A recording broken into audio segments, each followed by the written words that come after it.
Arsenal 4, Tottenham 1, a humiliation, an annihilation, a destruction of Tottenham Hotspur at the Emirates this afternoon. Please like, share, and subscribe the video right here on the Football Terrace. We're breaking the game down. We're going through your comments, your full fan highlights of this game, plus a panel coming later. But it was emphatic. It was clinical. 1, 2, 3, 4 goals from open play. What will the narrative be next from the mainstream media, I wonder? But 7 points clear at the top of the table over Man City. 6 over Chelsea Football Club as well. But again, if you turn around, Gooners, and go 2 games ago and said, listen, we're not going to tell you what results, what score lines, but you'll be an additional point ahead of City. You know, you go from 6 points ahead of them to being 7 points ahead of them. Would you take it? Yes, it meant you went to 4, then to 7. But in the last 2 match weeks, Arsenal have extended their lead at the top over the next favourites that little bit more. So much to go through today and talk about. Eze, finally, I feel, arriving as an Arsenal player with a hat-trick. And there was almost an element of poetic beauty from an Arsenal perspective and a horrible, stinky, ironic element from a Spurs point of view as they almost signed him in the summer. I want to talk Thomas Frank on the show as well, because that was, in that first half, was some real terrorist football indeed. And I've got a few things to say to Don at the beginning of this show. I've got a few messages for Don, because he called this up the other day. You said Arsenal better stop Spurs having as much make sure that Spurs have as little XG as you. Well, you allowed them to have 0.1. Arsenal allowed them to have 0.07. Another thing you spoke about now, goals from open play. I think Chelsea is still 1 ahead of Arsenal, but there's only 1 difference now because 4 today. But now Arsenal have scored more goals in the Premier League and conceded less goals than Chelsea as well. And I'm only messing around. Don's my bro. But this is why early on in the season, the sample size is about set-piece goals versus open play goals. Oh, my God, the team that's in 3rd, the team that's in 4th has more goals than the team that's top. This is crazy. How is it sustainable? It was always an exaggeration. And by the way, there's another massive game next week, and those numbers will change slightly again. Too much hyper-focus, in my opinion, on those numbers. What people were ignoring was the control of games from Arsenal, the win percentages, and the fact they're barely in trouble in these games. That was a far more important element to focus on when it comes to football. But look, we've got loads to go through, loads to talk about. Your comments as well are already flooding in to the chat. It's good to see so many of you back. Jerome here, one of our Spurs fans, says, when I told those deluded Spurs fans to a beatdown was incoming if we keep playing this way, well, here you go. And had it been it had to be against Arsenal, absolute garbage football. This is from Jerome, one of our longest standing Spurs supporters who watches the Terrace. Garrett here says, look at the smiles on our players' faces, man. Come on, you Gooners. Arsenal are the joint most scored and least conceded. Yeah, I mean, I haven't looked at the whole league. Yeah, 24 scored, the same with Manchester City now, and the least amount conceded. And by the way, Chelsea are a very good team. They've scored 23, only conceded 11 this year. But it's why I said a few weeks ago, some of the numbers for Arsenal didn't worry me as a football fan going, right, who am I assessing as one of the favourites in the title race? I knew the goals from open play would start to come.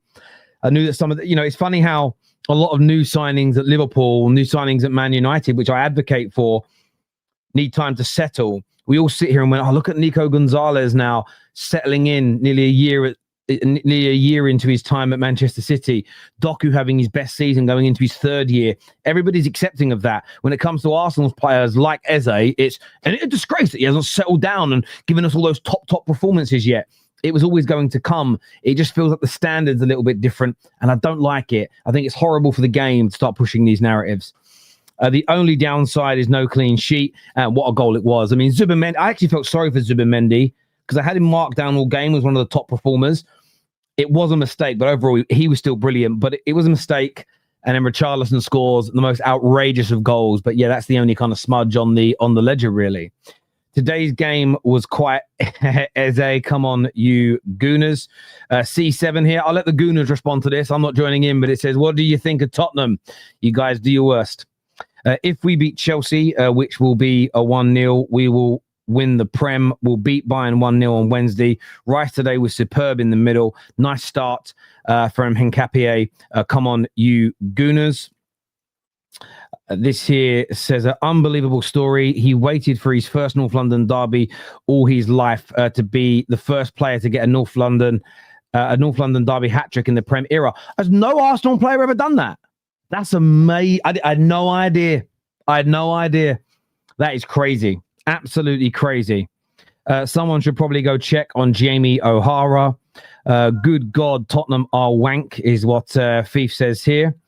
Hat-trick aside, Eze was exceptional defensively. He put a shift in today. I thought he had a fantastic performance and a fantastic game. Abraham says, this is the team. I love this liquid football. Come on, you Gooners. And Luke Skywalker here, encouraging you all to get that like button here. So make sure you are all doing that, please. Get this liked, because we're sitting with 5,000 people watching. But let's get those likes up past 2,000, at least with 5,000 people here. Get that done for the platform, please. Share this across your social media platforms as well.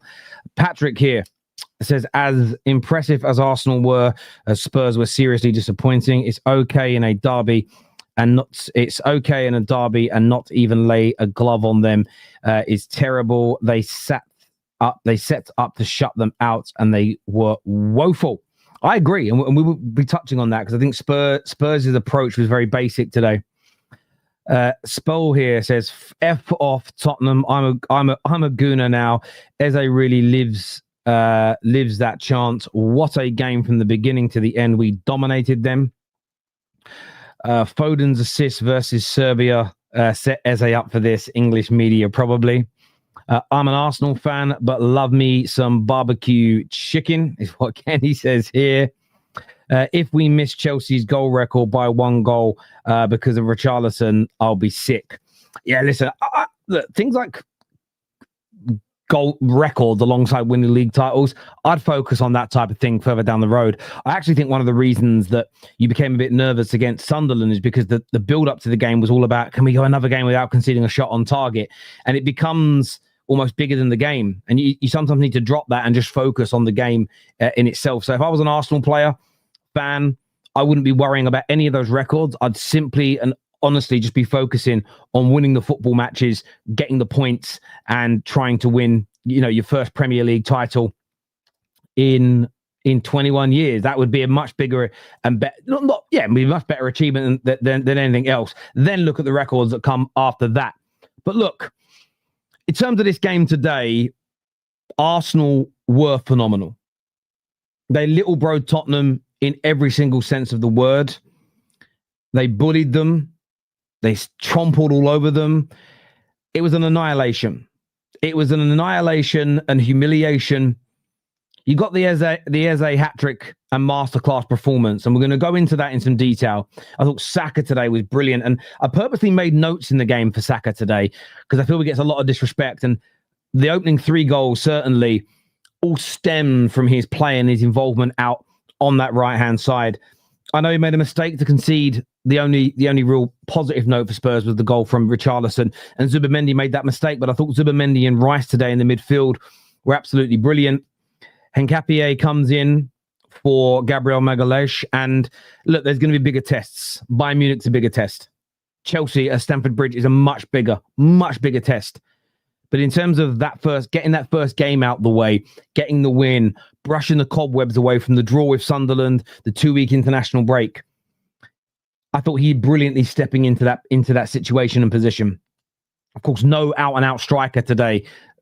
Merino played up front. Thought he did well. Set up the first goal. Brilliant pass from him. And we'll get into that detail.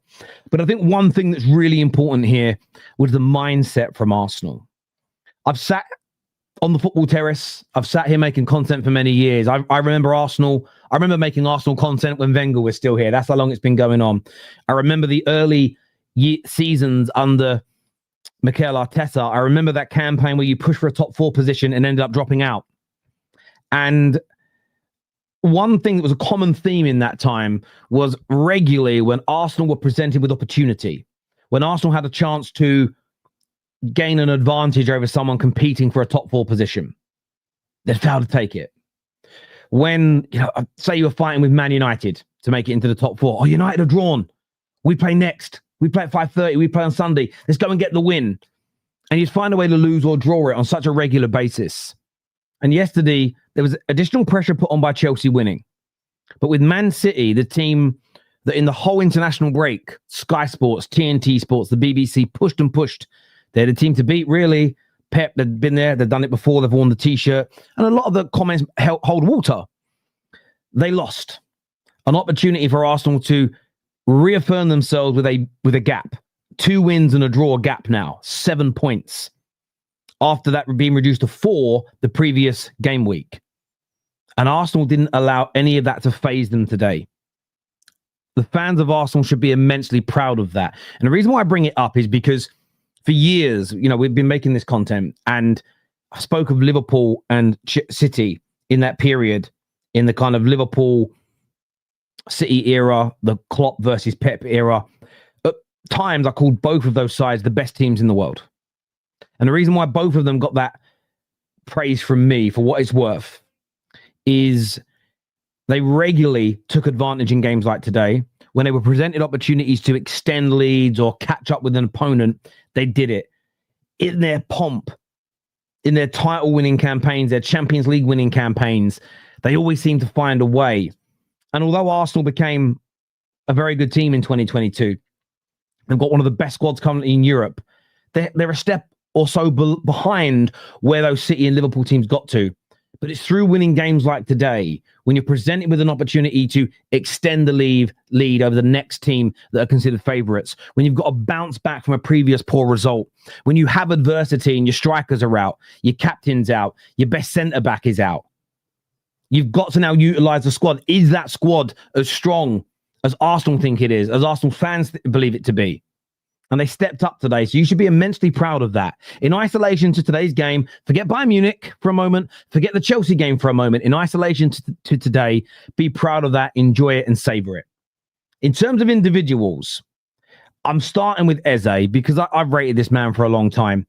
And I've felt so far on an Arsenal shirt, there's been flashes and periods of games where he's looked like the very best version of himself. Today was just a different level, and it started in the opening couple of minutes. A wonderful bit of play. There's a great rhythm and tempo from Arsenal from the beginning of the game. And the ball gets fed in from Bukayo Saka. And by the way, he was just instrumental in everything good Arsenal did today, Saka. He may not be the guy with the goals and the assists. Mark the date down. The 4-1 win over Spurs, which, by the way, it's the first time since 1989. Wenger never managed to do this. Win 4 North London derbies on the bounce. I had no idea about that stat until the commentator spoke about it. He feeds it into Eze, and that dinks ball over the top for Declan Rice. I think Rice should score from that point, if I'm being honest with you. But from that moment, Eze was just dictating play, creating chances. His touch was magnificent. His best performance in an Arsenal shirt by a country mile. And the goals, all of them. Just looking at the notes here in front of me. I mean, there was something brilliant about all of them. The finishes, the touch, the spatial awareness.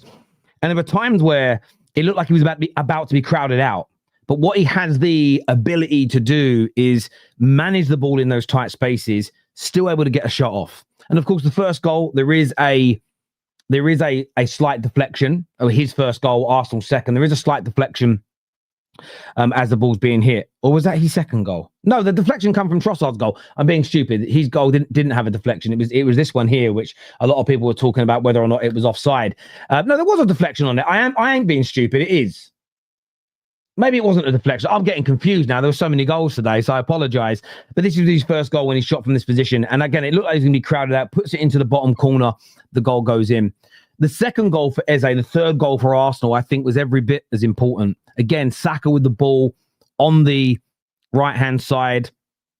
They work their way into the middle. A little scrappier than the first goal because Spurs had a couple of opportunities to get rid of it. But the ball ends up finding itself at the feet of Timber. And Eze did in this game what he'd done the whole match. He was able just to drift quite silently into these pockets of space. He gets the ball, one touch and out, bang, into the far bottom corner. And at 3-0, you know and I know, it was a 100% over, done, dusted, and finished. Then obviously we saw the Richarlison goal, which we spoke about a little bit earlier. Consolation, absolutely a fantastic goal. The sadness for Richarlison is that goal won't be remembered because it was on the back of a defeat, and goals like that. I always remember a brilliant goal Darren Fletcher scored against Man City in the Manchester derby when we got beat 5-1. Nobody will ever talk about that goal because of the backdrop of the game. And then number 4 comes. And again, just a wonderfully worked piece of football by Arsenal. The ball ends up back at Eze's feet. Again, the pass coming from, this time I think coming from somebody else. I forget now. Honestly, I don't remember. I don't actually know why I can't remember where that goal came from. I'm going to have to go back and look at it because my brain has gone numb. Maybe it was those 3 glasses of red wine with my dinner today. Do you know what it is? Because all 3 goals felt quite similar to me, and I'm just trying to remember it. I thought I could, then I started talking, and now I'm second guessing myself in my mind. Sorry, I've just seen. I can't wait to watch that clip later. Why is there no? Hang on, let me just go to Sky Sports' feed, because Sky Sports' feed is going to, Premier League feed is going to have it on there. Let's scroll back. That's the full-time scenes.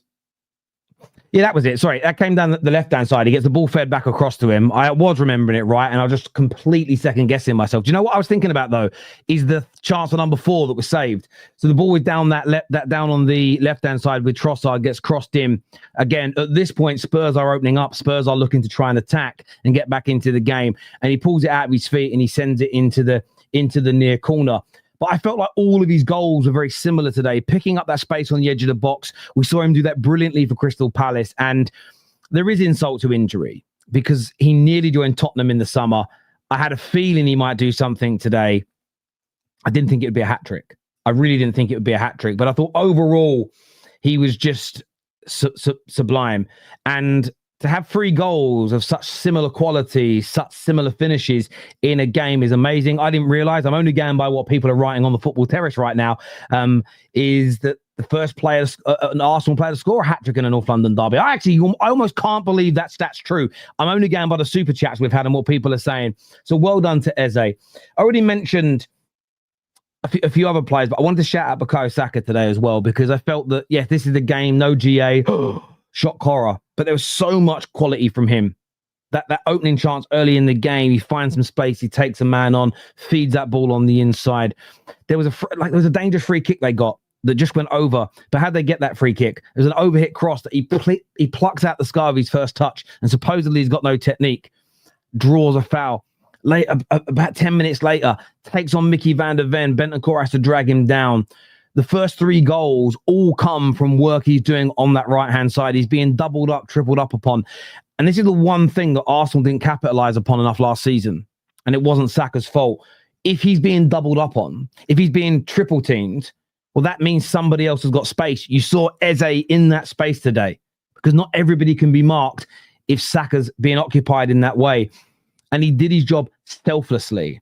He wasn't sitting there and acting like a baby. I want to be in the middle. I want to be where the goals are going to be. He was doing his work for the team, and that was excellent from him. I thought overall he was brilliant. Rice, I know a lot of you in the comment section have spoken about him and will speak about him. I thought he was fantastic again today, both defensively and going forward. The only element I thought was poor was 2 of his corners were woeful, weren't they?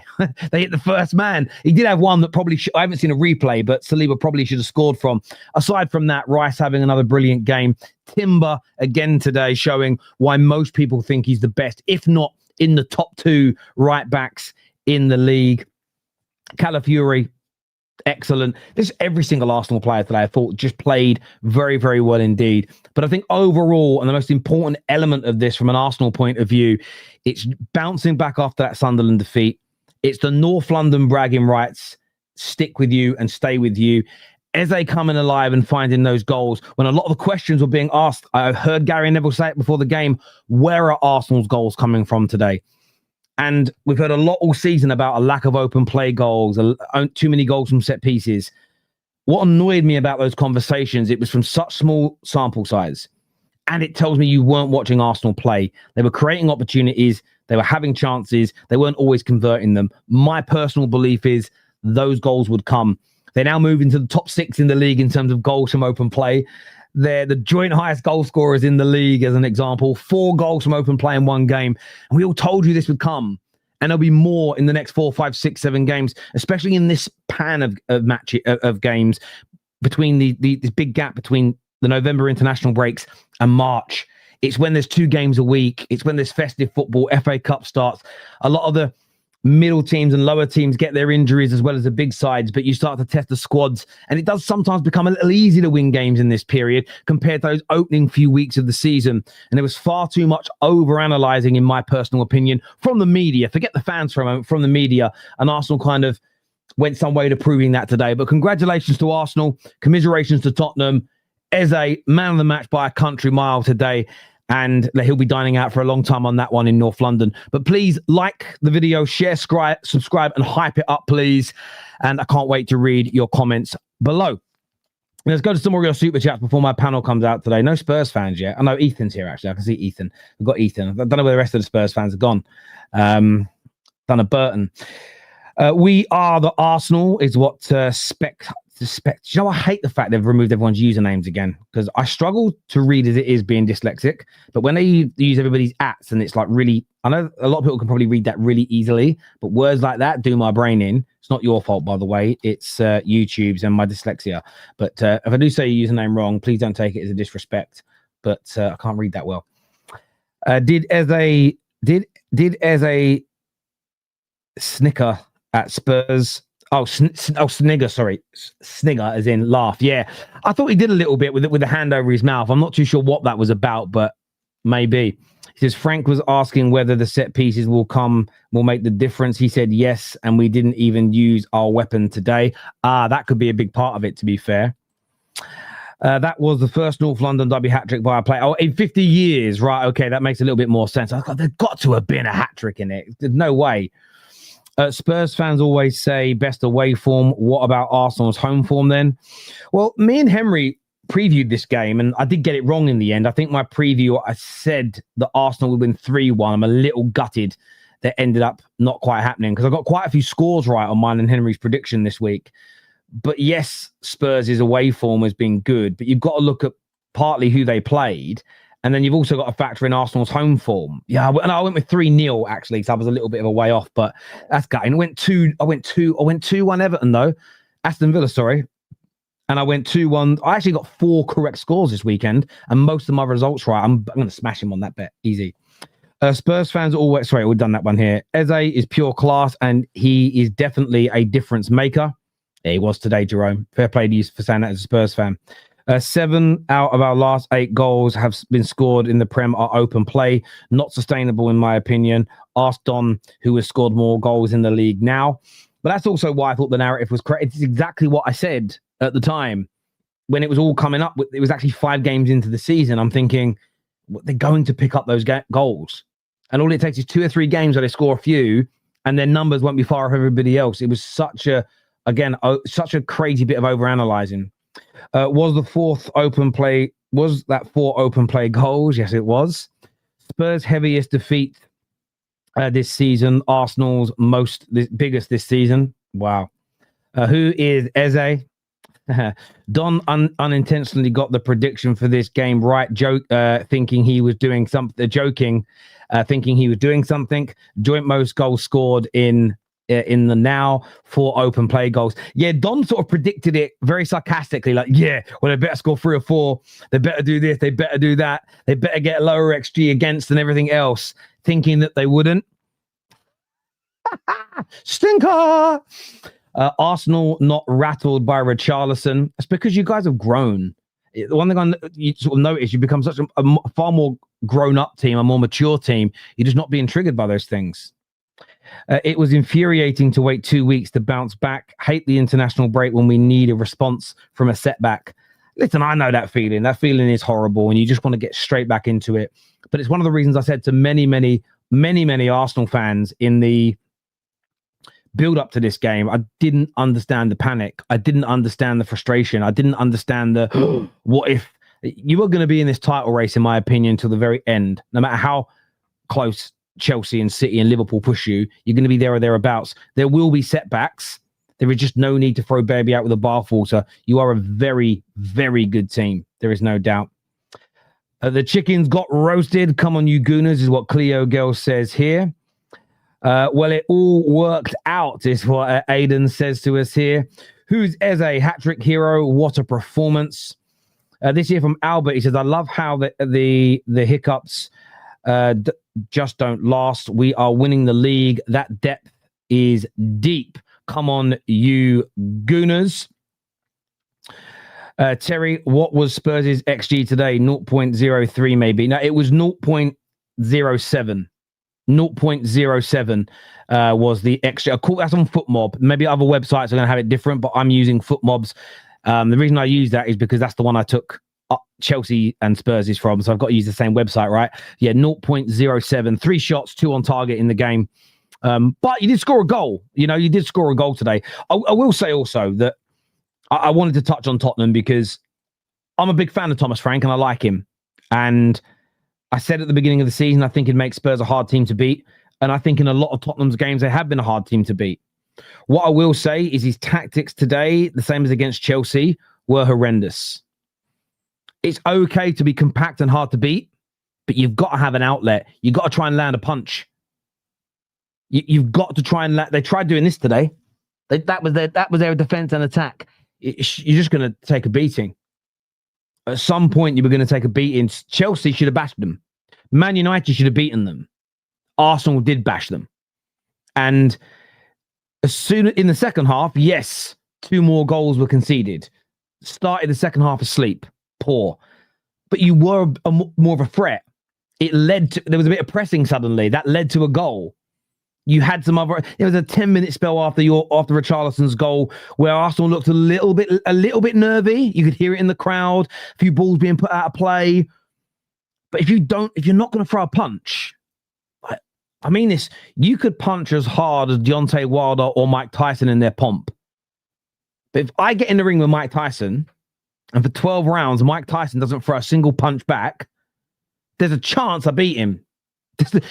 There is a imagine an actual heavyweight boxer with real knockout power. If Mike Tyson in his pomp went, yeah, I'm just not going to throw a punch back. That's what he did in that first half. And that is on Thomas Frank. That 100% is on Thomas Frank because he made changes at half time and he opened up a little bit more. But by then you're already 2-0 down. Arsenal full of confidence and in the ascendancy. Terrible tactics from him today. Terrible tactics from him today. No doubt about it at all. Eze scored a hat-trick for Arsenal in a parallel versus Arsenal in a parallel universe. What we doing here? Multiverse settings. Eze's story brings a tear to my eye. What a man. Yeah, what a sort of full circle moment for him that would be. Didn't flinch for Gabby because we've got Hincapié. I understand that. Hussam and Don and other agenda mongers be like 4 open play goals every game is not sustainable. What happens when Eze doesn't score? It's always what ifs with Arsenal. I suppose maybe that's the next narrative. What happens if Eze gets injured? What happens if you don't score 4 goals from open play?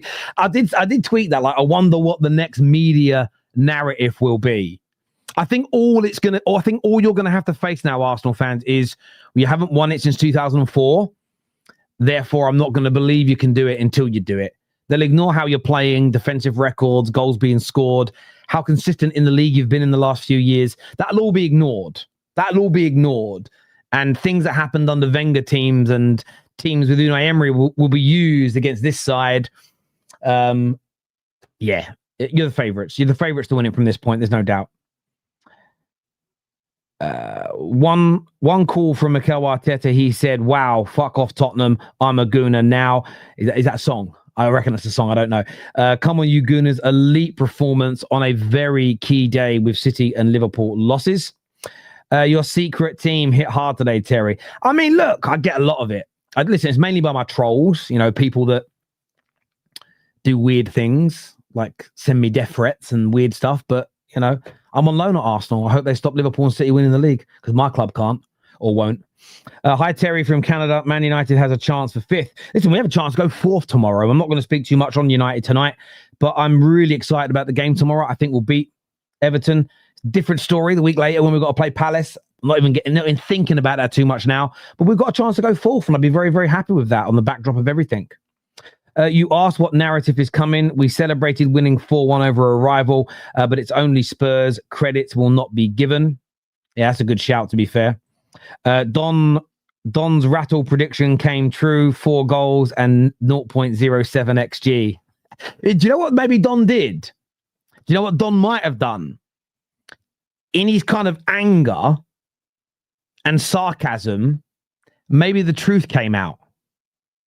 Do you get what I mean? Maybe what he actually thinks of Arsenal came out in that moment. Because like I said, and I've got United and Arsenal and Chelsea fans and all my different Football Terrace group chats at the minute fuming at me for praising Arsenal, fuming at Arsenal, and it just goes to back up what I've said all along. They are scared of Arsenal winning. They are scared that Arsenal will win something. And when I hear Arsenal fans that don't quite believe in Arteta go, no one's scared. Look at rivals. I'll give you an example. The way we talk about Tottenham, even after winning the European trophy, generally, versus the way people speak about Arsenal, can you not see a difference? Can you not see there's a physical difference in people's persona? That, anger. Oh, Arsenal might win the league. How dare you say that? How dare you? Spurs might win the league. There's a difference, right? No disrespect, Spurs. It's not about digging you out. They are scared. They just don't want to admit it because they're doing the whole Andrew Tate alpha thing. Can't say I'm scared. That's all it is. That's all it is. Sing it with me. Let's let it work out. Come on, you gooners. I'm not singing. I already get enough stickers as it is. Right, I'm going to bring the panel out now to have their say on the show. We've got Anton. Who we got here? We've got Anton and Ethan. We've got Saad. We've got Chris. We have man like Ash. I haven't seen Ash in a minute. Hello, Ash. It's good to have you back, my friend. We've got Jason. Oh, we've got an Arteta outer in Jason. We've got another Arteta in Brandon backstage. I see him there. Kate's joined us. Thank you, Kate. I know where the rest of the Spurs fans are. We're going to bring you all out in just a few short moments. Let's get this stream liked, though, please, people, if you haven't done so already. Very important to the platform that you get that done and everything else that we do. Let me move this off my screen slightly to here. I'm going to move myself across by pressing this button here and start bringing people out. We've got Anton here, Saad is here, Ash is here, Brandon, Jason, Ethan, Chris, and Kate in the house. Let me get my earphones on. I think I've got to turn these down a bit. Oh, yeah, they're very loud. Don't shout. Welcome, everybody. Welcome back to the Full Fan Highlight Show. Thank you all for joining us. There's some smiles. There's some disappointment. Jason looks more unhappy than the Spurs fans. Oh, no, he's smiling.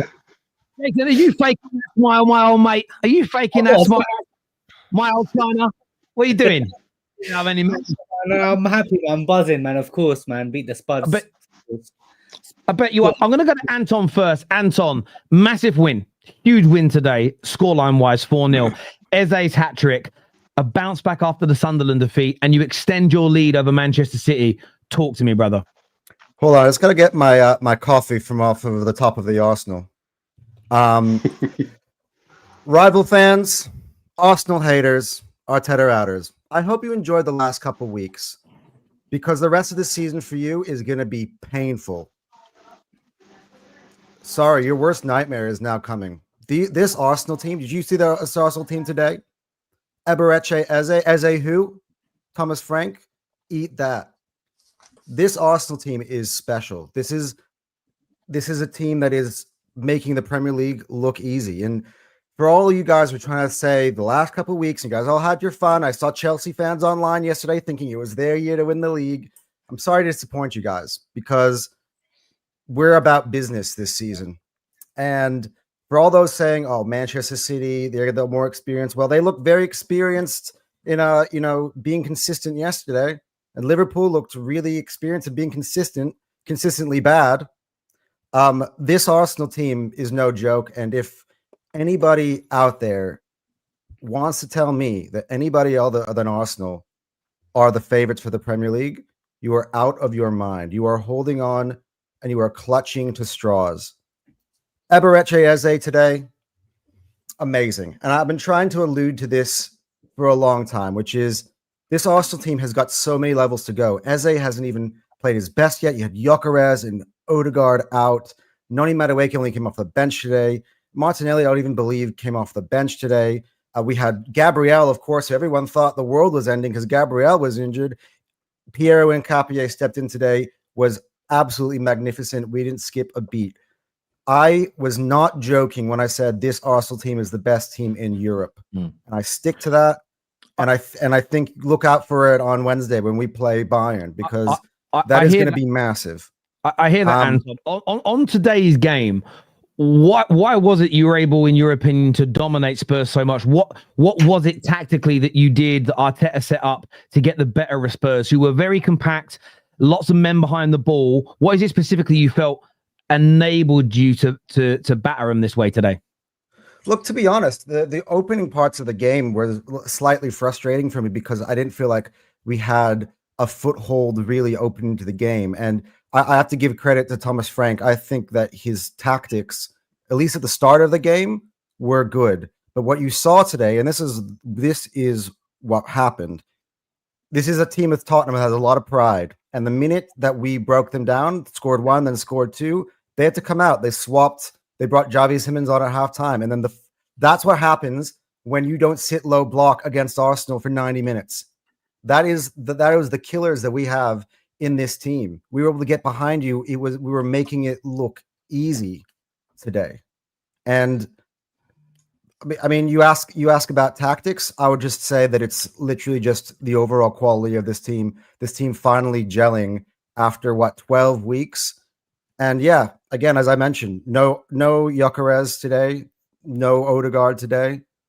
A few others that I mentioned earlier, and this is only going to get better. And look, one thing I want to say, and this I'll close off by saying this, is Tottenham only conceded 3 goals away from home up until now all season. They come to the Emirates and they ship 4 in one game.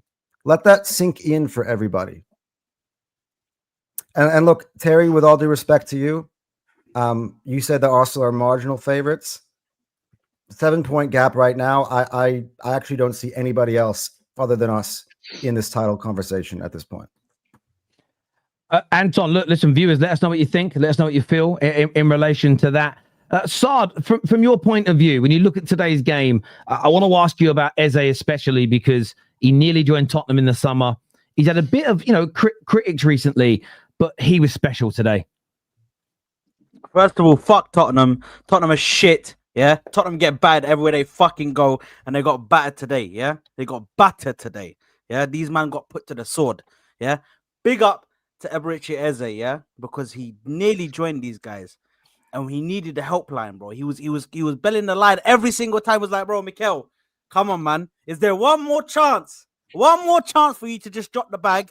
Quick time, let me join you guys. Every time he's asked about Tottenham Hotspur, the guy's got like a straight face. He's like, as soon as he joins Arsenal, this guy can't take the smile off his face. And he comes in and then he waits. He saves his performances because he's like, hold on. There's a game that I'm waiting on the calendar. There is a game that I'm waiting for, and it's against them scumbags. He's an Arsenal fan. So this meant so much to him as it did to all of us. And he was brilliant today. He was brilliant today. In the first 15, 20 minutes, I was saying, you know what? We were all saying, because me and Ash and T were all on the same watch along. We were saying, like, he needs to have that kind of moment. He needs to have that moment in the game where he steps out and says, you know what? I'm the guy. Yeah, I'm the main man here. Let me carry the team. Let me score that winning goal. Let me score this and that. Obviously, Trossard comes in first to score, but then Eze just shows his class, getting the ball off of Rice, going into danger where there's like 4 or 5 people in the box, and he says, you know what, I'm going to go past them, I'm not going to go have a shot. Yeah, gets a lucky deflection, but you need luck in football. But the second goal, brilliant. Off the left foot, weak foot, puts it into the bottom left corner. And I think the third goal, listen, got past the ball and he did very well to finish it into that bottom, into that right side of the goal. And listen, Eze has top skill and he is a brilliant player. He just needed a moment for him to unleash and just show you what he's made of. And I think today he did that brilliantly. He was all over the pitch, even in defense. Yeah, where Mikel Arteta loves defense, bro. He was getting interceptions. Do you know what I mean? And at the end of it, he was feeling himself. He was feeling himself. But listen, I think there's more people that we need to speak about. I need to speak about Rice because him and Zubimendi in that midfield were absolutely untouchable today. Apart from the stupid mistake that Zubimendi made, which I'm still pissed off now about the freaking goal that we conceded. I can't believe we conceded a goal, but that's just the standards now that these guys have set. That's just the standards that they've set where we're pissed off even if we concede one goal. So Zubimendi and Rice were still very, very good. Trossard, listen, a name that's gone under the radar a little bit because he's actually been having an amazing season. If you look at players for Arsenal, he's been one of our best players this season in regards to GA and actually getting goals and assists. And Saka, I think Saka at the start was a little bit shaky, but definitely towards the rest of the game, he started to get into the game and started to get more comfortable, look dangerous out there. And Timber, the defense for us, yeah, the main thing, and I think you'll go into this with other people, but the main thing about the defense for us, yeah, is no matter who you put in there, the people that we have in there are just such a team, and they're just so like together. They make a unit. They make a unit. There's communication and there's constant communication between all four of them. They know exactly where they are and they hold that front. They're always in a unit. They're always together. So they know exactly if somebody goes there, I have to cover that area. I have to cover that every blade of grass. I have to. Because if I don't, then someone's going to get through. And that mentality has been put into these defenders' minds where they would never even try and give up a shot. They hate giving up shots. It's just if a stupid mistake happens, like today, that's the only time you ever see it, where we end up conceding goals. But listen, it was an amazing game today. I would have liked to see Max Dowman come on, but listen, Madueke coming back on. I'm glad that he was on the bench. Also, Martinelli on the bench. Erdegaard's possibly going to be on the bench for the Bayern Munich game, or he might play. I don't know because he wasn't. Apparently, he was on the walk before the game, so I don't know why he wasn't part of the squad. But yeah, listen, man, I'm excited, man, and there's only good times ahead. I said I think it was game week 7. I said that we were going to win the league. I still stand by that. I can't see anybody else. We've got the best squad in the league. We're performing the best. We're the most consistent team in the league. I can't see anybody beating us. People are telling me Chelsea. I'm sorry. I'm not scared. I'm not scared. I hear that. I hear that, bro. Thank you for the breakdown of the game, mate. I'm going to go to Spurs fan. I want to speak to Kate because obviously there'll be a different feeling emotionally for yourself today, you know, taking that beating as opposed to giving it out.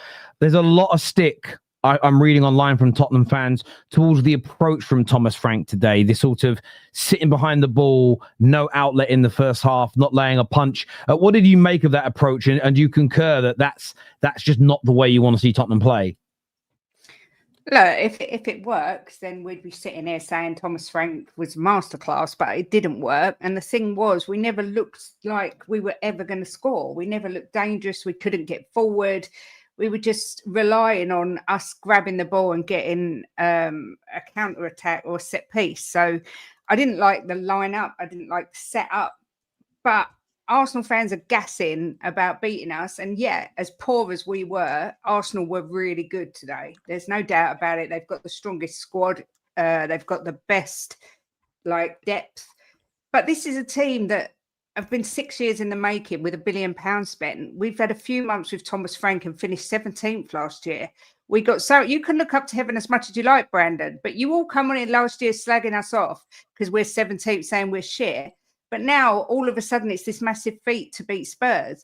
I mean, it was embarrassing from Tottenham today. It's one of the worst North London derbies I've ever seen. There was no fight. There was no pride. There was nothing from Spurs at all. I mean, Richarlison's goal come from nowhere and it was an absolute beauty, but it didn't hide the fact that the rest of it was utter crap. It really was terrible. But look, what can we do? We dust ourselves off and we move on. You know, it is what it is. The better team won by, you know, it could have been 5, 6, 7-0. You know, it didn't flatter Arsenal, the scoreline. They were completely dominant. But look, it is what it is. Arsenal are favourites for the league, so they should be beating us. I hear you. I know I you've should be got cheering Chelsea on and Bayern massively this week. I should be cheering on Chelsea and Bayern. Of course you will. Go on, Should be Brent. used to it by now, Kate, yeah? What's that? As you should be used to it by now. Emirates is, Emirates is your beating ground. You just get battered every year. So, I agree. It's the same Stamford Bridge. Yeah. So, to sit there and say that it's a massive feat to beat Spurs, nah. Not at all. No, but your Not at all. fans It are happens making every that. year. Anton's come on here all chirpy, saying he's going to be arrogant. It's not about beating Spurs. It's We about were the an fact that average we Spurs moved team. into a dominant position in the Premier League. Yeah, No but you've done that disrespect to you, but no, not like this. What's different? Well, number one, it's seven clear because I don't count Chelsea with no games in hand. How can you not count Chelsea? I'll be real. I don't respect them. They're too inconsistent. Okay. And also, I was going crazy because I just hate Spurs. So anytime we beat you guys, it's just absolutely beautiful. I don't care if you lot are shit. If you guys were relegated and in league in the championship, and we came up against you guys in the FA Cup and slapped you guys, I'd be gassed. I'd be screaming. I'd be outside with my shirt off because this is the game. Keep it on, Saad, please. I thought to myself, you know what? If Arsenal win the league, as much as a Tottenham fan, it'd be awful to see Arsenal win the league. I thought I'd be so pleased for like Kunle, and I put and Saad, but then I crossed it out because I won't be pleased for you because you're a twat as well. What about me, Kate? Big up Kate, man. Big up Kate.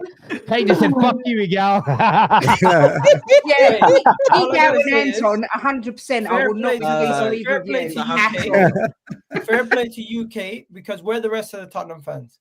Where are they? Come outside every single year. You guys go hiding after losing. Fair play to Kate. Fair play to the gentleman. I'm not sure if he's an Arsenal fan or a Tottenham fan. Ethan. Yeah, he's Spurs. Yeah, he's wearing white, so I assume so. But when it comes to right now, guys, what do we expect? This was the easiest North London derby in years since there's no Kane, no Son, nobody in this team to actually threaten us. And Richarlison scored a goal out of nowhere. But for us to score 4 goals is great. The thing that I loved the most about this game was the fact that we had so many different pieces come in and out, interchangeable, and it didn't really phase us. Hincapié came in, didn't really phase us. Merino started again, another big game. He opened up the game. Trossard needs some respect on his name. 4 GA in the last 4 games. And then Eze turned them down to come to Arsenal to only score a hat-trick on their head tops in the first game that he plays against them at the Emirates in the North London derby. The first hat-trick in the Premier League era for Arsenal in a North London derby. Unbelievable. 47 years we haven't had a player score a hat-trick versus Tottenham in a North London derby. So that is a feat in its own. And I love the fact that this team is so together. They were all looking to get the ball to him. No one was selfish. Everyone was selfless. The team is playing as a unit. And it sucks that we didn't keep the clean sheet, but we made a statement to all you people who were sitting at home with your popcorn, your drinks, ready to wait and see if Arsenal were going to drop points in this game because you thought, you know what, it might be an opportunity for you to get ahead. I was seeing Liverpool fans and City fans celebrating the fact that Arsenal were going to be missing Gabriel Magalhaes in the international break, only for them to drop points and for us to further extend our lead. It's poetic. It's justice. It's whatever you want to call it. Kate, today's not about Tottenham. It's not about Tottenham. We've been doing this for the last how many years? 16 plus years we've been doing this at our ground. You haven't beaten us in the league. What today was about was, one, send a statement to everybody in the league. We are not the same team. You do not come to our ground and think you can do nothing. They came respectful. And I think if they didn't come respectful, the scoreline could have been way worse. 4-1 is flattering the way that you played. You did not offer nothing. You shouldn't have scored a single goal. And we maybe could have got an extra 2 more goals in this game. I think a fair result would have been like 6-0. But right now, you need to just humble yourselves and realize you guys are not a top 4 team. I think genuinely Tottenham are lucky that they've picked up points early in the season against Man City before they had Donnarumma and stuff. Because I don't think you guys have the creativity. I don't think you guys have the difference makers in the final third, and I don't see any quality going forward from Tottenham. The only reason why you guys are good away from home is because you play pragmatic and you try to catch people out on the break. You can't do that versus top teams. You've seen that versus Manchester United, Chelsea, now Arsenal. How can we humble ourselves? I haven't come on here and said anything that isn't humble at all. No, I you think know what? you need to humble yourself until you win something, Egal. You come on here giving it large about how brilliant you are, but at the moment you haven't won anything. Do I think you'll win the league? Yes, I do. But until then, maybe you need to humble yourself. That's only because the month isn't May yet. Once May comes around, we will have one stuff. The thing is, it's cute doing the whole thing. You haven't won anything. Right now, as of November 23rd, you can't win a trophy. It's a new season. What we know is Arsenal are currently one of the best teams in the Champions League, one of the best teams in the league, and I do back my team with the squad depth that we have to compete on all fronts. I don't think you can say the same. So I don't think you're in a position to tell me what to think. Well, you just told me to humble myself. That's why I'm coming back at you, because I don't know what I said that wasn't humble. No, it's not about you, Kate. Sometimes the remarks is about other fans. I hear Deji. I heard Deji and other Tottenham fans after 5 games saying we're the same. We're on the same points. I heard after you guys were 4 points behind us in second or third early in the season, I was hearing, you know what, Tottenham is not too far away from Arsenal. We might be looking at the wrong race.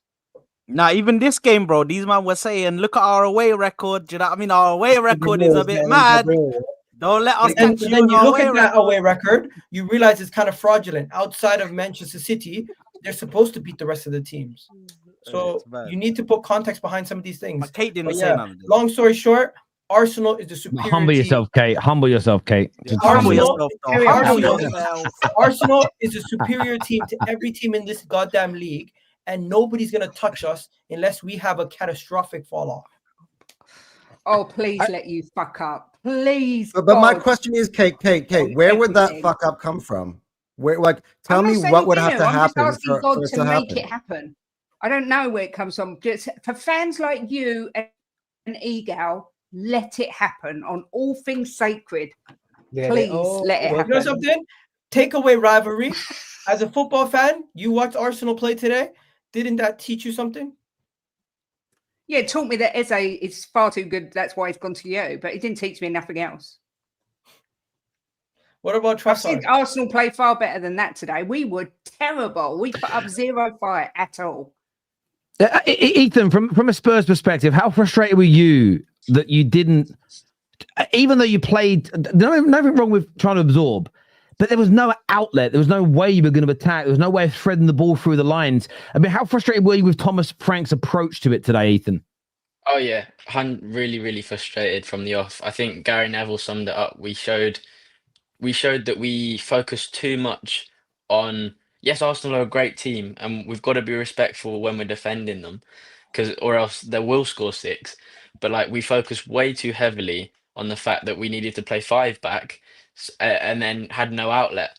Yes, Richarlison is probably our second choice striker, but like, we had 0 outlet. I said it to my dad whilst watching it. I was like, this Brentford mentality that he's brought in against big teams like the bigger teams like Chelsea, like Arsenal today. Yes, we probably should have played 5 back maybe, but we've got to think of that defensive that outlet.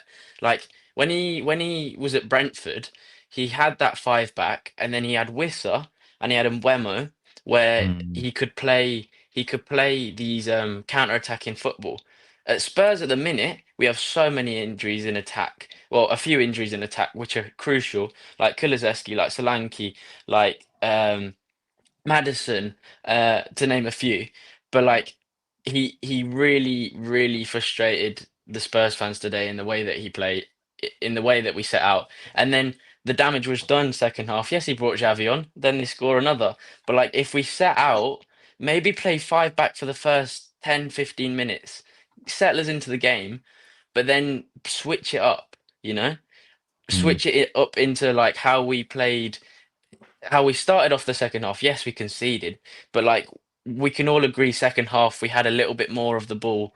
Doesn't mean we did much with it, but like we had a little bit more of the ball. We played a few more passes. The goal came from nowhere. We didn't really offer. We offered nothing, which is, by the way, completely unacceptable for any game, let alone a North London derby.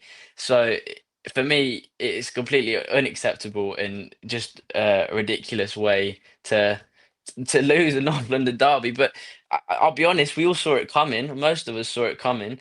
That like, yeah, Arsenal were gonna, well, unless something major happened, were gonna batter us, or were gonna put a good number past us. Because you've seen us in these games, you've seen us in previous games. 'Cause teams could have capitalised a lot better, but today we really were capitalised upon, and they got their reward. Ethan, I agree with you massively. I feel that Spurs, I thought your start to the season was very good.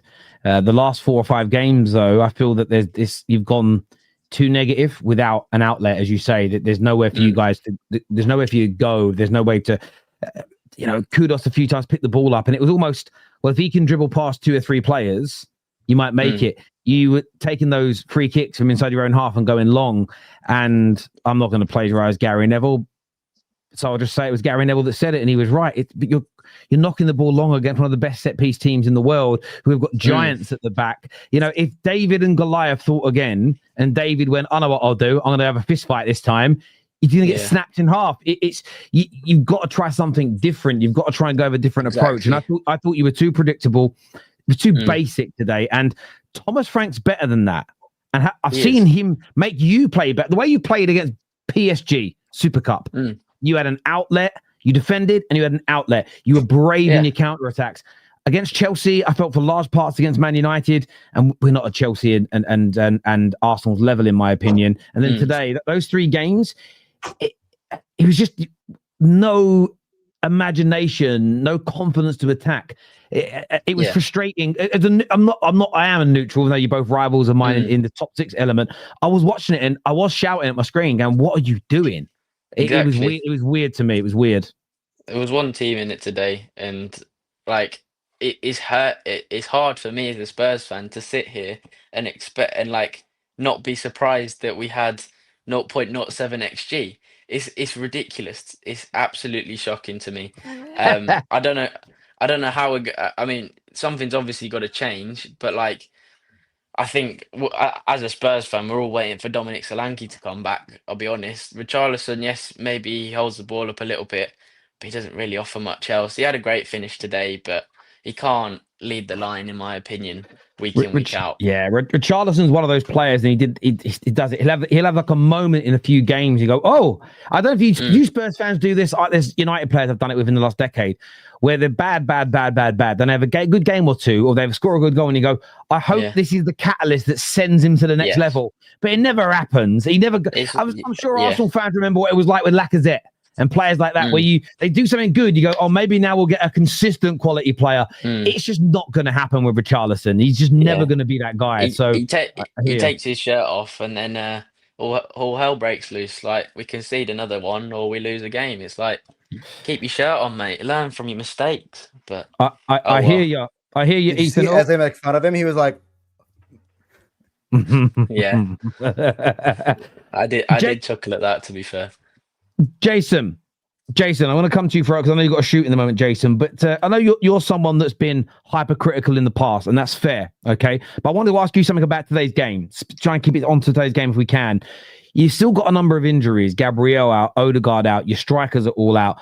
How happy were you with Mikel Arteta's and the team's approach to today's game and handling that required rotation? How good do you think you look, considering this isn't your strongest team? First of all, I want to say, let it all work out. Come on, bruv. Let's go. But yeah, man, honestly, I felt like Hincapié coming in, of course, for Gabriel, I felt like there was no difference between the starting 11, the back 4 itself. Hincapié, he came in, did a solid job, his first start of the season itself. So I was absolutely happy with that. The key injuries came back, like Noni Madueke and Martinelli came back for the game as well. Obviously, it didn't really use as much. Like, they haven't been kind of playing as much as soon as, but I think the squad still is the best that we've seen in the last 6 years that Arteta had been looking at, and that's expected because this year we're meant to be expecting to win things, and I'm strongly on his case, but at the same time, you know what? We're top of the league. We're like 7 points clear, pretty much 6 points clear, 7 points clear, and I feel like with the squad rotation, that we had over the last couple of games, yes, we were uttermost up till perfect except for the Sunderland game.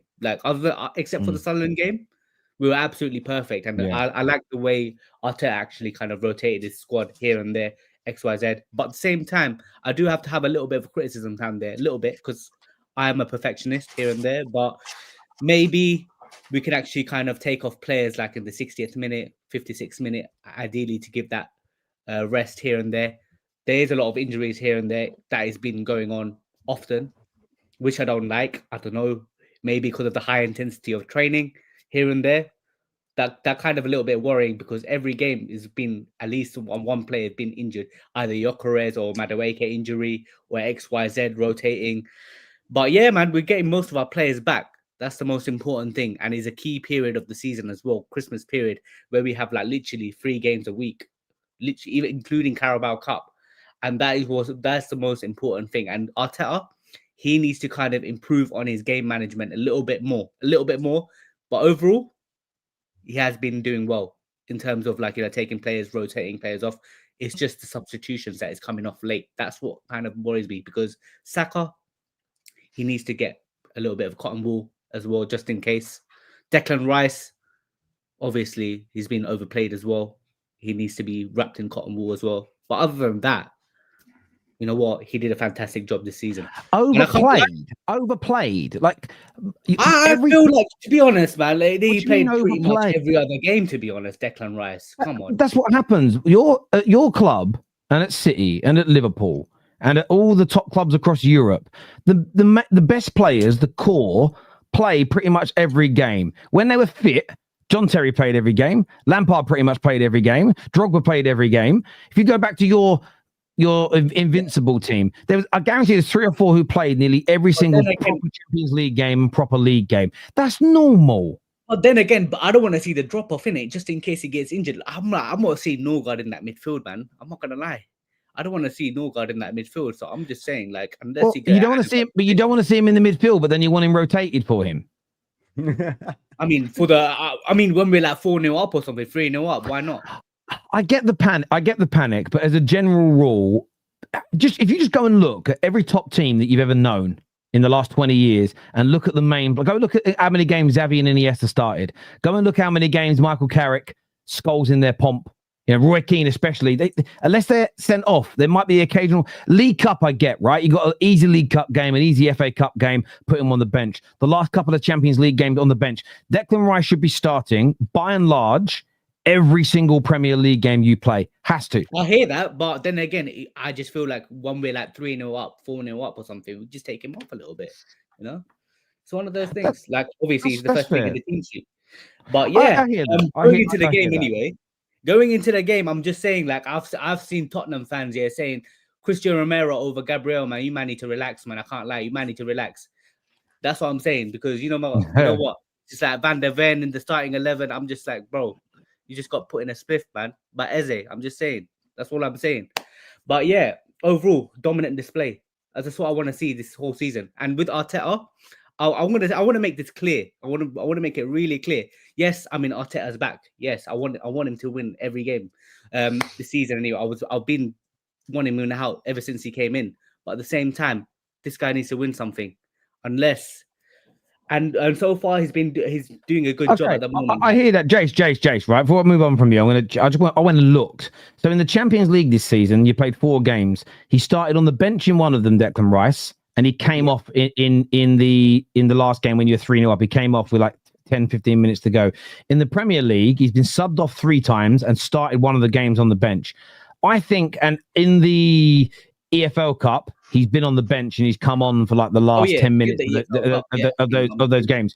But for me, that's pretty normal for your best midfielder to for a season so far to have 3 or 4 appearances from the bench and be subbed off 3 or 4 times in games. I think you're Listen, if you end up picking up an injury, it's not because he's been overplayed. It's just these things happen. He's playing no more than any normal top-level player, in my opinion. I'm just a bit cautious. That's why I'm just a bit cautious, because I like Rice. You're one of our best midfielders as well. That's the thing. I hear you, but I think you're being manipulated into this. Stop overplaying your best players. They all play like this at the end of the day.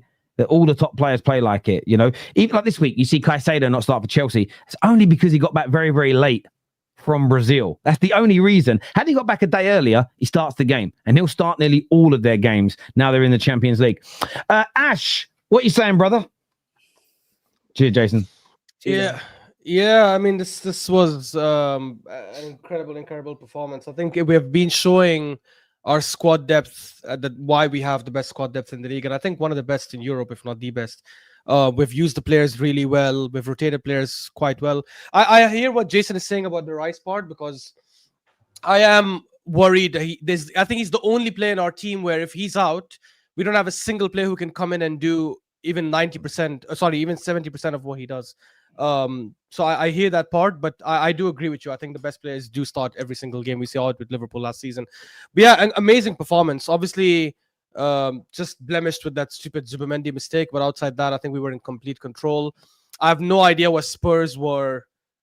I'm going to use this term. I don't know if it triggers anyone, but I think they was quite shook before the game, because I don't know why Thomas Frank went that defensive and that reserved. I think he should have tried to go at us. I mean, their away record speaks for itself. They should have tried and taken advantage of the fact that we had certain injuries in certain areas. But we controlled that game from the beginning till the end. And even when obviously they scored and they had like 10 minutes of momentum, it was amazing to see that we were still able to control the game back again. And obviously Eze with the fourth goal, I think, just ended up demoralizing them. I think if we beat Chelsea next week, obviously it's a big game, and I said this in another group, I think if we beat Chelsea next week, I definitely see us winning the league. Like I would be shocked if for us to not win it, because after the Chelsea game, City will still have to travel away to Chelsea, away to Liverpool, and away to United. Games that we have all finished, all games that we have finished, or we would have finished after the Chelsea game. And I think that 7 points gap from City, 9 from Chelsea if we beat them, and 11 from Liverpool, I don't see how we would drop that, to be honest, especially with the squad quality that we have. So amazing performance. I don't want him to go crazy with his rotation in midweek. I do think he should rotate a little bit, but I also believe in momentum. I think momentum does play a big factor. We saw Liverpool last season when they beat Madrid. They went on to beat City after literally the next game week, and then that kind of put their stamp on the league. So if we beat Bayern, I think that will do more good for us than us benching 70% of the team and then going full strength against Chelsea.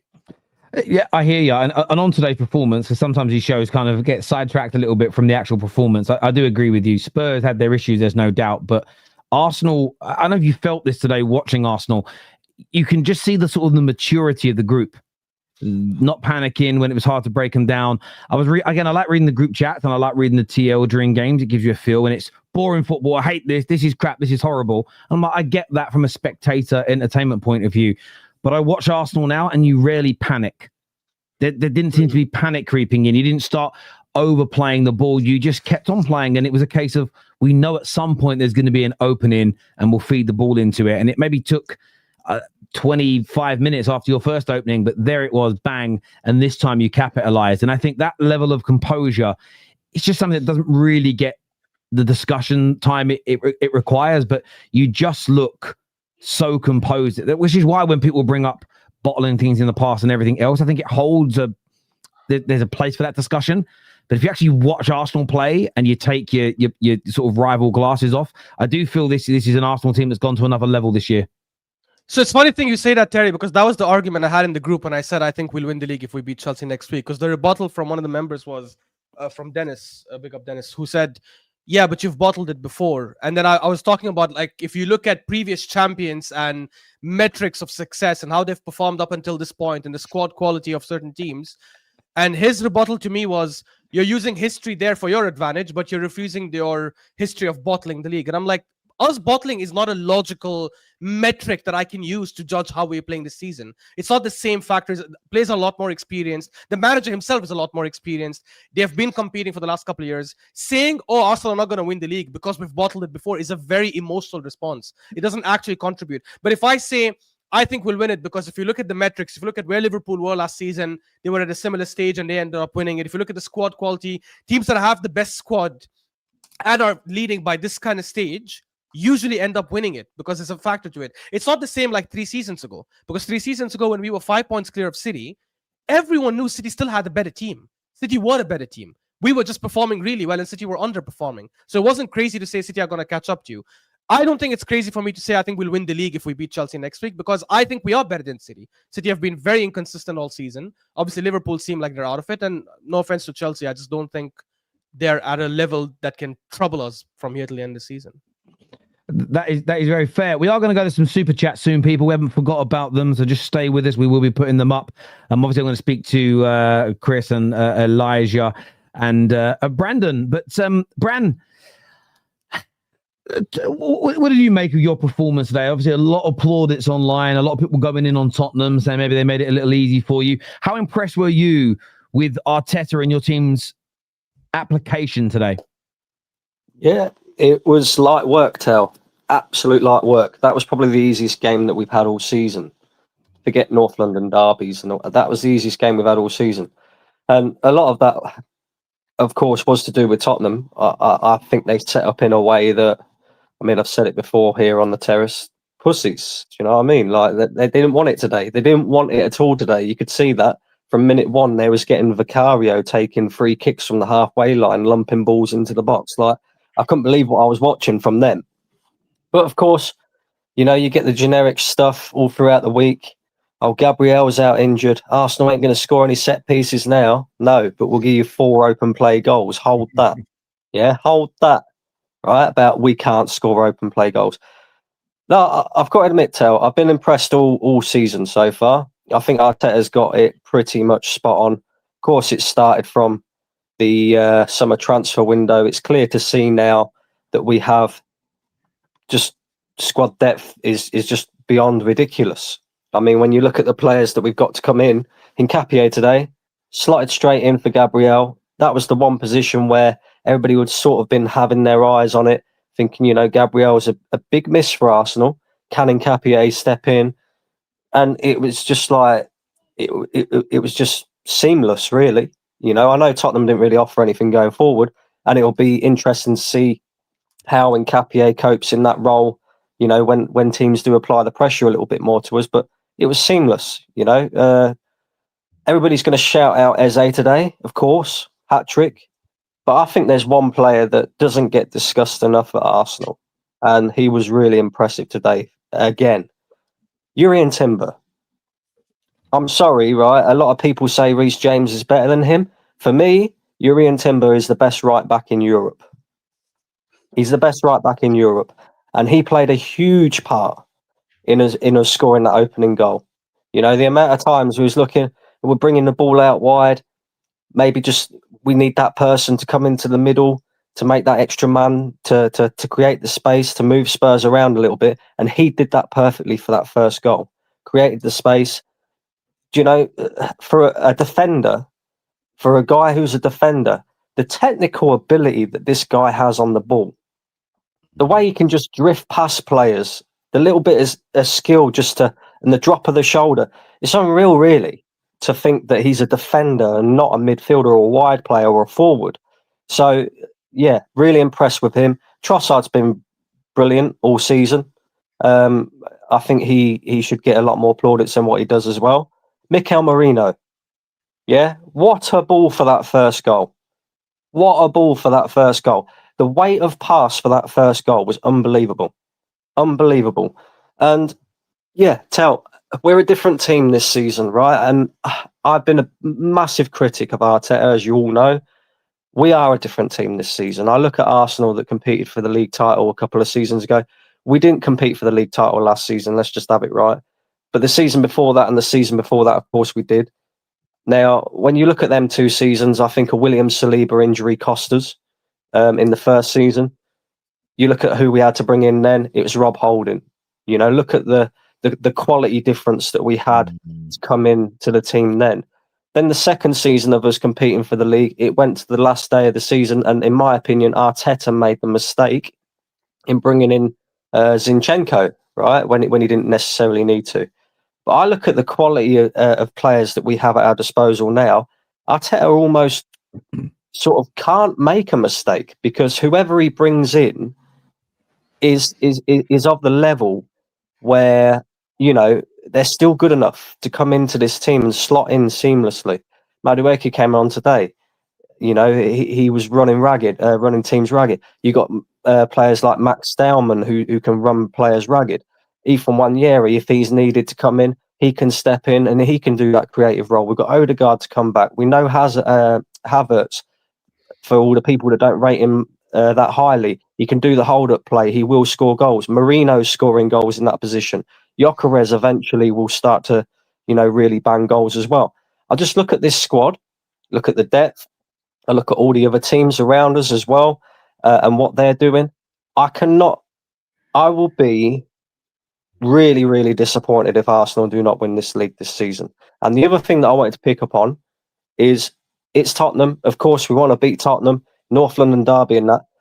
But the other thing that's changed for me is a lot of the time you would see the likes of Liverpool or the likes of Man City, whoever we're competing with, would drop points in the week, and then Arsenal would go and do exactly the same rather than capitalising. Every single time that these teams have dropped points so far this season, Arsenal have capitalised. That is something that is completely different from what we'd seen from the previous 2 seasons where we competed. That's the difference between Arsenal now and then. And that is why I'm so confident at this moment in time that Arsenal will easily win this Premier League. Easily. So, yeah, very impressed today. 4 goals against Tottenham. It's always nice to beat them. We do it every year at the Emirates anyway, so it's nothing, you know, really too special. But, yeah, on to Chelsea next. Hopefully we can extend that lead even further. And that's a big one. And Chris, do you echo a lot of what's been said there about today's game? I mean, there were so many good performances. Timber, Eze. I mean, Saka just, I made a bit of a point when Arsenal play now. I watch Saka and I just note down things he does because I'm quite sick and tired of the lies when people say, what did he do if he didn't get GA today? And he was heavily involved in everything. Rice, and I know Zubimendi made the mistake, but I think overall still we had a brilliant game. Chris, how impressed were you with your boys today? Oh, I was massively impressed. You can probably hear my voice is a little bit rough from all the shouting. But yeah, no, one of the things that quite impressed me, and I was watching the first half go, is the Spurs playing with a back 5, and the movement of the Arsenal forward line was leaving a massive gap in the middle, which is where the Trossard goal came from. He was able to run into that gap. But it was constantly the Spurs defenders were being dragged away by Merino, dragged away by Rice, dragged away by Eze, dragged away by Trossard. It was phenomenal to watch, and it was constantly all throughout the game. They were just being dragged and dragged around like puppets on a string. It was absolutely fantastic. I was surprised the first goal didn't come sooner because of that. We just weren't able to get that final pass really up until that first goal. But it was certainly on the cards by the way we were just dragging the Spurs defence around. It was fantastic to watch. Yeah, it was, as you say, because they were sitting back, and I think, I don't know about Arsenal fans, but I was watching going, okay, it would be an interesting one because Arsenal versus low blocks is one of the kind of conversations. Can they break them apart? Can they open them up? And I actually think the patient approach really helped because you almost sort of waited for that mistake from Tottenham or from a Tottenham player to get a little bit too close to somebody to create a little bit of a hole, and we exploited those holes really, really well today. Yeah, it was like having Bergkamp back in the team, the way he used to exploit from between the lines like that. It really was magical to watch. Bergkamp's a big shout, but what Eze did today is, and I didn't put this, well, the expectations there, I didn't criticize him too heavily for not doing it too early, but what he did today is what I expected to see from him earlier on in the season. Not a hat-trick. I would never set that standard that everyone can score a hat-trick every game, but it's picking up those spaces. He's not the type of, he's not a passer like Odegaard. He's more of a goal scorer. He's more of a threat in that in that nature. And that's why I think it's brilliant to have two of them that can play centrally, because it's different. It isn't just a like for like, oh, bring on another passer. It's someone that can do something different. And he does, I don't know what if he's got a name in football, but he just finds space. There's probably got a name the tacticos give it. He's just one of those people. And I had a friend I played football with that used to do this. And you suddenly hear, he'd shout your name and want the ball. And he drifted into a space. And I just, how do you find this space? He went, I just keep my head down and keep quite quiet. And I sneak into these spaces. And then when I'm open, I'll call for the ball. And he just, some players seem to get away with it. And he knows where to stand. It's like he can read the play. So he knows where the ball's going to be and where the space is going to be created in a minute or so's time. And he's fantastic at it, Eze. And today he really punished Tottenham. But it was always going to be Tottenham, I felt. I always felt space. It's called a space finder. That's an awful name, isn't it? Is that what the tacticals call it? Space finder. Isn't there a space eater? Okay.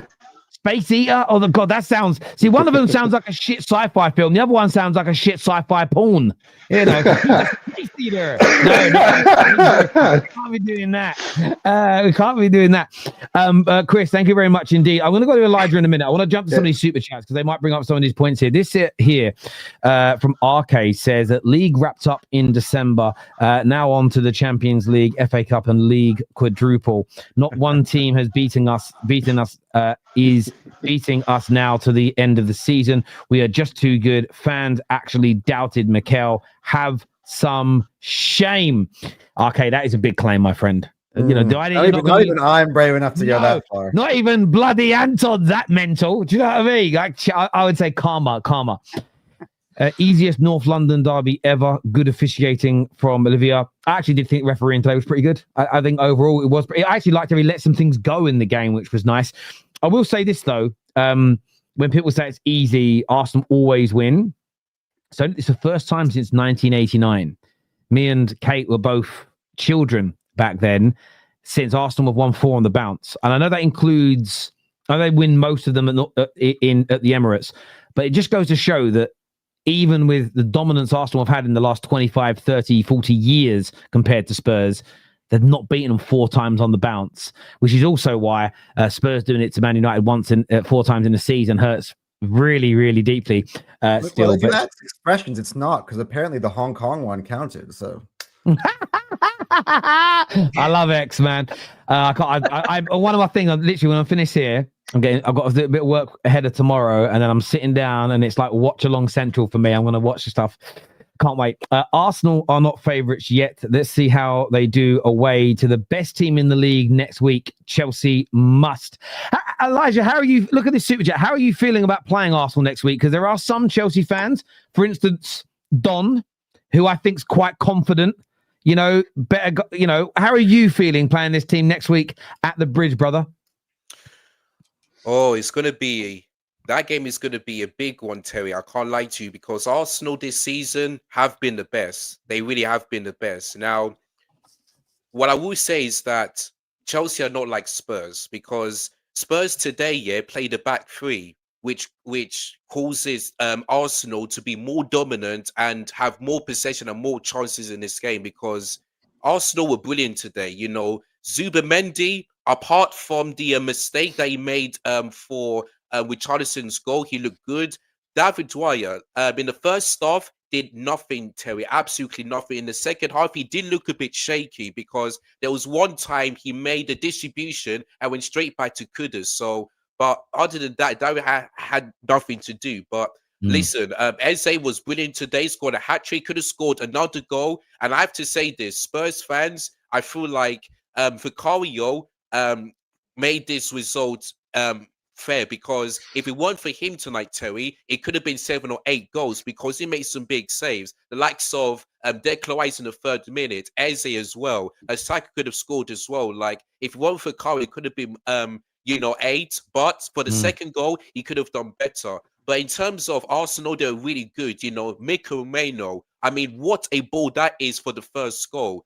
Brilliant, you know. And that was a good finish from Trossard. But I'm looking at Danso and I'm thinking, you were like, where was the marking for Trossard? You were ball watching, but you didn't go and mark him. That was poor. I thought Mohamed Kudus today, Terry, was absolutely shocking today. He just didn't turn up. And if you look for the 3rd goal, he wasn't concentrating on Eze that much. Like, Spurs were just absolutely rubbish today. Like, With Charlison, what a goal. That's the only thing he did in this game, scored the goal. Other than that, he did absolutely nothing. Xavi Simons came on, did a few things, but he didn't look that great today. And Thomas Frank, he's better than this, because I wonder why you. Oh no, where's his internet gone? Elijah. He might be back in it. He might be back in a minute. We'll see what happens. We'll do some more of these super chats here. This is can we play Spurs every week? Is what Key 14 says here. Arsenal fan, but big up Kate for always showing up. I agree. I second that. Big up, Kate. Always here. Ethan's. It's only the second time Spurs have played since Ethan's been coming on the terrace, and it's. But he's here. He's here. George should be on tomorrow morning for Straight Facts. Let's see if he's got a meeting. I bet he gets a meeting in the morning. Arsenal fan here. What the fuck? The kudos. What the fuck? Kudos did. He didn't have a good game today, but I think he's been pretty decent today. I'm just joking. Me too. Sorry about that. My connection just went off. That's all right. We'll come back to you in a second, bro. Yeah. I'm not going to get too excited. But wow, I want to break that 15-goal record. Well, Arsenal are currently tracking to concede 19 goals this season. Yeah, but again, it's not happening. I never thought it would happen. Again, though, you go like 4 or 5, 6 games with a clean sheet, and suddenly it becomes on again. But you can't have every record this year. Okay, some of them are just gonna have to. I almost feel like that when you guys weren't even conceding shots on goal, that like clean sheet record, I felt that became like a distraction. It should almost be something. Those when you start focusing on that rather than winning the game, I think those things can become problems. Well, Exhibit A, look at today without that pressure. Look how much more free flowing it was now. So I agree. This year says Kate's the only personality flaw is she's a Spurs fan. See, Jimbo's sitting there going, fuck off. Nah, not having that. I bet she makes a nice roast dinner as well, but I don't know. I never get invited. Why did Spurs choose a chicken for their logo? Everybody eats chicken. Is there a reason for the chicken? Maybe it's because we're a bunch of cocks. I don't know. Isn't France also a chicken? We're not questioning France. Well, they're roosters, aren't they? They're actually not chickens. They're roosters. They're chickens cockerels. are cockerels. Well, one of the best things when I used to work with Rocket from Soccer AM when he was working at Give Me Sport, they went to the Spurs Stadium, and there was two elements of this were funny. One, he nearly killed himself, and I mean that in the comedic sense of the word. But he invented a game to do outside the Tottenham Stadium, and it was called Cock on a Ball. It's obviously to try and balance on a football like the cockerel does. The game was a funny name, and I laugh because I'm child. The funny bit though, we were in the offices on these really hard floors. Didn't laugh. The room went silent. I had to leave. As soon as I knew it was okay, I had to leave because I had to burst out laughing. He was standing on it, like his back on it, and the ball went, and he's back and head hit the floor so hard. First, it was like, oh no, I thought he might die. I thought, we lost Rocket. Rocket's gone. Rocket down. Apollo 13. I thought it was over. But he got up and he was all right. He survived. He's still alive. But it was, them moments where someone falls over, and once you know they're okay, you can't help but laugh. It was just because he was like, I said, ain't it dangerous? Might people fall off? He went, nah. Once you're on, and then bang, he went. It was just timing. It was brilliant. I hope you're well, Rocket. Rocket, actually, to be fair, not people don't know, Rocket's now like the main producer of Ballers League. He does a lot of their socials, does a lot of their production value stuff. Great guy, a really good guy. Just can't stand on a ball. Arsenal are so much better without Gyökeres. I wouldn't agree with this take. I think we're yet to see Gyökeres. What I would rephrase that and say is, look how good Arsenal are without Gyökeres. Imagine what it would be like with him. And Egal, Anton, humble bro. We won great, is what Brian says here. Look. Can I dispute this? I am humble. I'm it's not my fault that my team is doing this good, and then the facts are still the facts. All I'm coming out here is telling you the facts. If we were playing poorly, we're in a poor run of form, I will let you know that too. We're just that good. At a certain point, you can only be humble to a certain extent. I get that. I get that. Frank asked Eze who Eze was, and he responded with 3 goals. What is this who is Eze thing? Did something happen? That was dumb. That was dumb It by was Thomas Thomas Frank. Frank in his post match interview before the Pre-match. match, Pre-match. pre-match interview. I think he got asked about Eze, and that's how he responded. He was like, Eze who? Stupid thing to do, but football gods, Thomas. stupid Question thing to to do. Egal. How was Oliver? Obviously, he's not here now, but thank you. Can we talk about the game without gloating? Big up to your players instead of rumbling about dog Spurs. Raya and Zubi need a headlock from Gabriel. By the way, Raya wasn't at fault for that goal. Raya is standing where goalkeepers in the modern day game are meant to stand because they're an outlet for passing. It's just Zubimendi shouldn't have lost the ball there, to be fair. And like he'll get reprimanded for that. But you know what? If you're going to make that mistake, much better when you're 3-0 up at home. Like if you're going to do it at some point, let it be there. Remember Spurs fans celebrating in pre-season? But you're allowed to celebrate when you win games. Come on now. Where are the other Spurs fans? Why do Kate and Ethan, the most sane Spurs fans, show up? Yeah, We there can't used to even be 10 of them. Like 3 years They're ago when lovely. you guys were top after 10 games. There were like 10 of those you could make guys in here. Where are you guys? True. The only one I give an excuse to is young Daniel, because young Daniel took a break from socials to focus on his education, which is fair because he was a young lad. Literally, he weren't like a 19-year-old. He's a kid. But he didn't even jump on when they won a trophy, which I would have, which I thought he might have done. He didn't stick around for any of that. I think that it will be more difficult against Chelsea next week. But if Arsenal can beat them, I can't see how Arsenal won't win the league this season. Like, I want to ask Ethan and Kate this question as Arsenal's biggest rivals. If they do beat Chelsea and they're suddenly 7 points ahead of City, 9 points ahead of Chelsea, and by then, who knows? Anywhere between 11 to 15 points ahead of 11 to 14 points ahead of Liverpool. Can you see them, like, hand on heart, do you think they'll go on to win it? Do you want to go first, Kate? I am going to say yes. I don't see them not winning it, because the thing with the Premier League this year, I mean, I thought Liverpool would be flying, but obviously they're not. And I don't think any other team has got the consistency that Arsenal have got. So I think whether they win or lose against Chelsea, I still think this is Arsenal's year.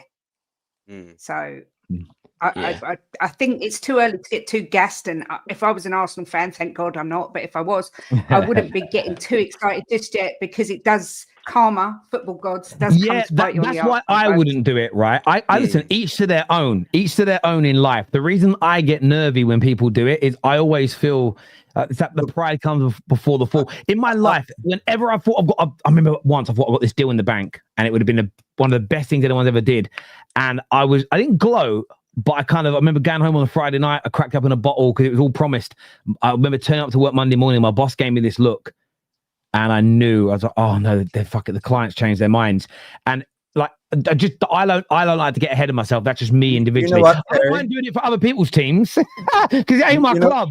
But yeah, I'll be clear about why I do it. And I actually used to be very pessimistic until my missus came into my life, and she's really big on manifestation. And all of a sudden, she taught me, like, hey, if you think you want your team to win, put that out on the universe. Keep saying that you're the best. Last year, my NFL team, the Eagles, from week 1, and they had a terrible year the year before, I was saying they're winning the Super Bowl every single week until they did. And that is, and I'm doing it with Arsenal. I did it with the Dodgers 2 years in a row as well. Winning. There is a difference between manifestation, because football players do it because there is a thing, athletes do it because there is this thing where your brain can't actually differentiate between fantasizing about something and actually experiencing it. And in fact, sometimes the fantasy is better than the actual experience, as life will teach a lot of people, especially if it's true. That's true, right? You sometimes, I can't wait to go to that restaurant to eat that food. I've heard it's so good. The more you hype it up in your head, often the more disappointed you are. How many times you watch the movie that everybody says is the greatest thing ever, and you feel disappointed because you expect it to be the greatest thing ever? Where if you go into a movie with no expectations, it can sometimes blow your mind. But I think that the difference between manifesting it and being smarmy with it. I don't, and I think do what you want, Anton. I'm not telling you what you should and shouldn't do. I'm saying that there may be a difference, there may be a slight difference in those two things. Yeah. I've been trying to manifest the Spurs win for 47 years. It ain't done me no good. But you got to believe it, Kate. It's a difference. You can say it out loud and not believe it. That's not manifesting anything. You have to Trust believe me, it. there's no one more positive in this world than Jimbo, and it's still not working. Yeah, they're like King Canute. They're like King Canute trying to stop the tide coming in. No, I second what Kate's saying from a Spurs point of view. I can't. I'd love City or Liverpool to win the league over Arsenal. I'll be honest, just because it's Arsenal. But yeah, Arsenal is. I'll be honest, it's yours to lose. At this point for me, I think you beat Chelsea, you're well out in front. I'll be honest. The matches you've got, your home form. Yeah, I can't see it going any other way unless there is a massive hiccup, which I would dearly love. Yeah, I can't see it happening. Can't see it I happening. can't stand Chelsea either, but I pray I'd rather them win it than Arsenal. Look, Wow, it is okay. the last chance to Wow. win, really. But I would rather Chelsea win it because Chelsea are. I've got a hierarchy. It's the lesser the rival. Like Chelsea are a rival of mine, but I don't. Arsenal are a bigger rival. Equally, City and Liverpool are bigger rivals than Arsenal. If my club can't win it, if Sunderland or Palace could win it, great, because they're not a rival at all. Like, but I'm just the reason I want Arsenal to do it. That's back in 08. That 08 Champions League final between Chelsea and Man United was probably one of the most entertaining Champions League finals I've ever seen. I remember back then you guys used to go back and forth. But yeah, they're a rival. They are a rival. But I can only go by what I personally feel. Liverpool, my number one. Then it's City.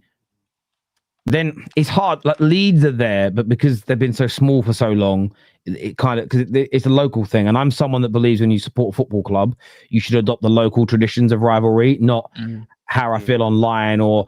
There was no Leeds fans in my school, but Leeds are Man United's one of United's biggest, most historic rivals. So I believe in adopting that. It's a bit like becoming a New York Giants fan and going, I'm not going to have the same rivals as the people from New York. Well, you got to. You're adopting their team. You adopt their traditions. That's just my. But then again, that's my view. Each to their own. So it takes 6+ years and all his players for a major. Oh, that's the new narrative. There it is. We got it. That's the new narrative. That's the real quiz right there. Big up David Brent. So it takes. That's what it's going to be. So well, one isn't good enough because it took him too long. Shauno, I love you, Sean. That's a great. I guarantee you, because the mainstream media watches all of the normal content creators like us. That'll be on TalkSport in the morning. The producer's watching now. I can see you, John. I know you're there, John. Hello, mate. I know you're doing it. You're writing the script up. Jamie Harris to say after his team took a beating to the Arsenal. Top 3 North London derbies in recent history. I don't care about the other teams. We need to be pushing towards 95 points. There is still some levels to go. Open play goal percentage is back. Highest number of goals. You're absolutely correct. And I was winding the group. It was funny winding the group chat earlier when Anton. What? Why do you care so much? I don't. I'm just winding you up. Especially, it's always coming from David. David is so on edge right now about David's in the menopause. Yesterday, David goes, "Oh, now it's only Chelsea and United can save us." I'm like, wait. Sorry. Now you're going to get relegated, and now United's your only hope. Yeah. 2 weeks ago, he was talking about still sacking Amorim. Now, because he said something in the group chat earlier, I haven't seen his response, and he was like, "No, I said that I was asked if we got a midfielder, could we win the league?" No, I know he said it in a group chat the other day. If Šeško had turned up this season, we could be in the title race. I love David. He's a very emotional man. After yesterday's results, Chelsea fans thought they were next. Now they're realizing they're just up next. So look, I'm not going to say too much. We got them next week. It's a hard we got game. them next week. It's going to be a hard. I'm going to get my mouth zipped. Where's I the just game hope next week? here. Sorry, Yeah. is it Chelsea? Is it at Chelsea? Yeah, that game Okay. is going to be tough, like I told you, Terry. But I'm hoping, that all the players, I'm talking about the defense, the midfield, and attack step up because they know that this is a big game. because it's basically second versus first. Like next week, if Arsenal win, they'll be 9 points above us because they're 6 right now. Whereas if Chelsea win next week, we will be 3 points behind them. So it all depends who turns up next week. It's the proverbial 6-pointer. You know, it's the difference in league standings can swing by 6 points based on this. I'm very nervous about who they might appoint as referee next week, because the Premier League might try to keep the product intact a little bit, because I feel like if we win this, it ruins the product. Shut up! You think they're gonna? We've got to try and make Arsenal lose to keep the product intact. So the Premier League are going to try and keep their product intact by cheating.